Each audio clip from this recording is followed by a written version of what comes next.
ನೀವು ಮೊದಲೇ ಬಾರಿ ನಮ್ಮ ಚಾನಲ್ನ ನೋಡ್ತಾ ಇದ್ದರೆ ಹಾಯ್, ನಾನು ರೂಪಾ. ಹಾಗೂ ನೀವು ನೋಡ್ತಾ ಇದ್ದೀರಾ ನಮ್ಮ ಕನ್ನಡ ಚಾನಲ್ ಆದ ಸ್ಮಯ ಕಲಿಕೆ. ನೀವಿನ್ನೂ ನಮ್ಮ ಚಾನಲ್ಗೆ ಸಬ್ಸ್ಕ್ರೈಬ್ ಆಗಿಲ್ಲ ಅಂದರೆ ಈ ಕೂಡಲೇ ಸಬ್ಸ್ಕ್ರೈಬ್ ಮಾಡ್ಕೊಳ್ಳಿ. ಹಾಗೆ ಪಕ್ಕದಲ್ಲಿ ಕಾಣುವ ಬೆಲ್ಲೈಕನ್ನ ಪ್ರೆಸ್ ಮಾಡಿ ಆಲ್ ಅಂತ ಟ್ಯಾಪ್ ಮಾಡೋದನ್ನು ಮರಿಬೇಡಿ. ಇವತ್ತಿನ ವಿಡಿಯೋದಲ್ಲಿ ಸಂಕಷ್ಟರ ಚತುರ್ಥಿ ಬಗ್ಗೆ ತಿಳಿಸ್ತಾ ಇದ್ದೀನಿ. ಸಂಕಷ್ಟರ ಚತುರ್ಥಿ ಯಾವಾಗ ಪ್ರಾರಂಭ ಆಗುತ್ತೆ, ಯಾವಾಗ ಮುಕ್ತಾಯ ಆಗುತ್ತೆ, ಮತ್ತೆ ಈ ಸಾಲಿ ಬಂದಿರುವಂತ ಸಂಕಷ್ಟರ ಚತುರ್ಥಿಯ ಹೆಸರೇನು, ಈ ಸಂಕಷ್ಟರ ಚತುರ್ಥಿಯನ್ನು ಆಚರಣೆ ಮಾಡೋದ್ರಿಂದ ನಮಗೆ ಏನೆಲ್ಲ ಪ್ರಯೋಜನ ಆಗುತ್ತೆ ಅಂತಲೂ ಕೂಡ ತಿಳ್ಕೊಳ್ಳೋಣ. ಬನ್ನಿ ಇವಾಗ ತಡ ಮಾಡದೆ ವಿಡಿಯೋನ ಶುರು ಮಾಡೋಣ. ವೈಶಾಖ ಮಾಸದ ಕೃಷ್ಣ ಪಕ್ಷದ ಚತುರ್ಥಿ ಭಾನುವಾರ 5ನೇ ತಾರೀಕು ಬಂದಿದೆ. ಈ ದಿನ ಸಂಕಷ್ಟರ ಚತುರ್ಥಿ ವ್ರತವನ್ನು ಆಚರಣೆ ಮಾಡ್ತಾ ಇದ್ದೀವಿ. ಇನ್ನು ಈ ಸಾಲಿ ಬಂದಿರುವಂಥ ಸಂಕಷ್ಟರ ಚತುರ್ಥಿಯ ಹೆಸರು ವಿಕಟ ಮಹಾಗಣಪತಿ ಸಂಕಷ್ಟರ ಚತುರ್ಥಿ ಅಂತ. ಚತುರ್ಥಿ ತಿಥಿ ಏಪ್ರಿಲ್ 5ನೇ ತಾರೀಕು ಭಾನುವಾರ ಬೆಳಗ್ಗೆ 11:55 ಪ್ರಾರಂಭ ಆಗ್ತಾ ಇದೆ. ಮಾರನೇ ದಿನ ಅಂದರೆ ಏಪ್ರಿಲ್ 6ನೇ ತಾರೀಕು ಸೋಮವಾರ ಮಧ್ಯಾಹ್ನ 2:10 ಮುಕ್ತಾಯ ಆಗುತ್ತೆ.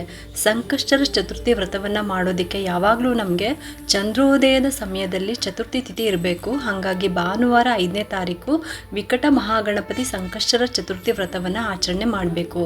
ಇನ್ನು ಈ ದಿನ ರಾತ್ರಿ 9:50 ಚಂದ್ರೋದಯ, ಚಂದ್ರ ದರ್ಶನ ಮಾಡಿಬಿಟ್ಟು ಉಪವಾಸವನ್ನು ಬಿಡ್ಬೋದು. ವಿಕಟ ಅಂದರೆ ಬಲಶಾಲಿ ಅಂತ ಅರ್ಥ, ಬಲಿಷ್ಠ ಅಂತ ಅರ್ಥ.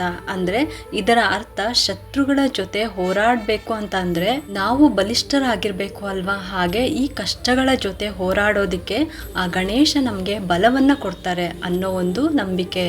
ಈ ಒಂದು ಸಂಕಷ್ಟರ ಚತುರ್ಥಿಯ ಆಚರಣೆ ಮಾಡೋದ್ರಿಂದ ನಮಗೆ ಏನೆಲ್ಲ ಪ್ರಯೋಜನ ಆಗುತ್ತೆ ಅಂತ ತಿಳ್ಕೊಳ್ಳೋಣ. ತುಂಬ ಮನಸ್ಸಿನಲ್ಲಿ ಭಯ ಇಟ್ಕೊಂಡಿದ್ರೆ ನಿವಾರಣೆ ಆಗುತ್ತೆ. ಮತ್ತು ಅನಿರೀಕ್ಷಿತವಾಗಿ ಬರುವಂಥ ಸಮಸ್ಯೆಗಳಿಂದ ನಮಗೆ ರಕ್ಷಣೆ ಸಿಗುತ್ತೆ. ನಮ್ಮಲ್ಲಿ ಕಾನ್ಫಿಡೆನ್ಸ್ ಹೆಚ್ಚಾಗುತ್ತೆ, ಜೊತೆಗೆ ಧೈರ್ಯ ಕೂಡ ಹೆಚ್ಚಾಗುತ್ತೆ. ಈ ಸಂಕಷ್ಟರ ಚತುರ್ಥಿನ ಯಾವ ರೀತಿ ಸಿದ್ಧತೆ ಮಾಡ್ಕೋಬೇಕು ಅಂತ ಇವಾಗ ತಿಳ್ಕೊಳ್ಳೋಣ.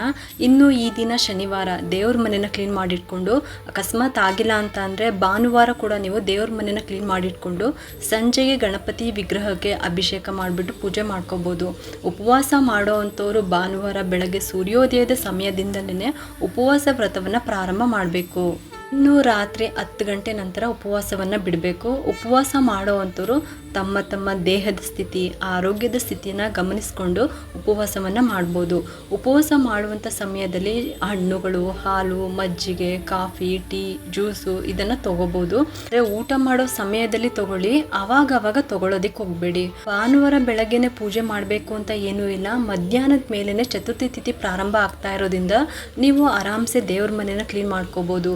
ಪೂಜೆಗೆ ಸಿದ್ಧತೆನ ಮಾಡಿಕೊಂಡು ಸಂಜೆ 6 ಗಂಟೆ ಮೇಲೆ ಪೂಜೆ ಮಾಡ್ಕೋಬೋದು.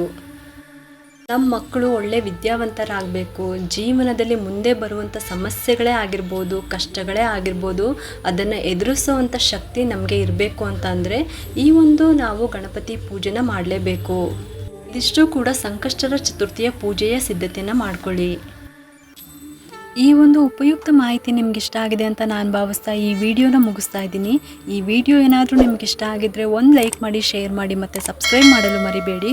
ಯಾಕಂದರೆ ನೀವು ಮಾಡೋ ಒಂದು ಸಬ್ಸ್ಕ್ರೈಬಿಂದ ನಮ್ಮಂತಹ ಸಣ್ಣ ಸಣ್ಣ ಚಾನಲ್ಸ್ಗೆ ಒಂದು ಸಪೋರ್ಟ್ ಮಾಡ್ದಂಗೆ ಆಗುತ್ತೆ. ಮತ್ತೆ ಸಿಗ್ತೀನಿ ಮುಂದಿನ ಹೊಸ ವಿಡಿಯೋದೊಂದಿಗೆ ಅಂತ ಹೇಳ್ತಾ ಈ ವಿಡಿಯೋನ ಮುಗಿಸ್ತಾ ಇದ್ದೀನಿ. ಸರ್ವೇ ಜನ ಸುಖಿನೋ ಭವಂತು.